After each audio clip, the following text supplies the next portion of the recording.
இந்த கப்ல 1 கப் பன்சி ரவை சேர்த்துருக்கேன். 1/4 டீஸ்பூன் மஞ்சள் பொடி சேர்க்கிறேன்.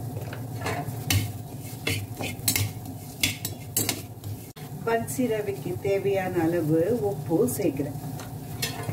பன்சி ரவை நல்லா பொரிஞ்செடுத்து இந்த சமயத்துக்கு 2 டொமேட்டோவை நல்லா அரைச்சிட்டு 2 கப் தண்ணி சேர்த்து கொதிக்க வச்சு அதை சேர்க்கிறேன்.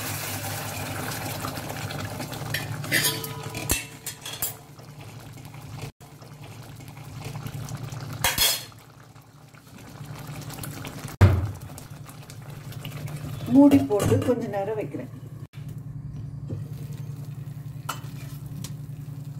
இந்த சமயத்துக்கு இந்த அளவுக்கு நெய் சேர்க்கிறேன்.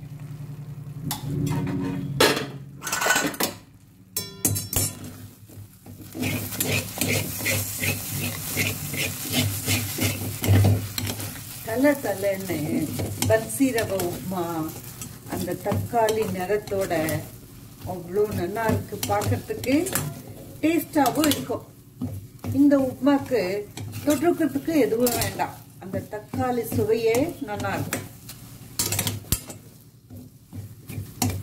ஒரு 10 மினிட்ஸ்க்குள்ள டேஸ்டியான உப்புமா ரெடி பண்ணிடலாம். உப்புமா வேண்டான்னு சொல்றவங்களும் இந்த உப்புமாவை விரும்பி சாப்பிடுவாங்க. சூடான டேஸ்டியான கலர்ஃபுல் ரவா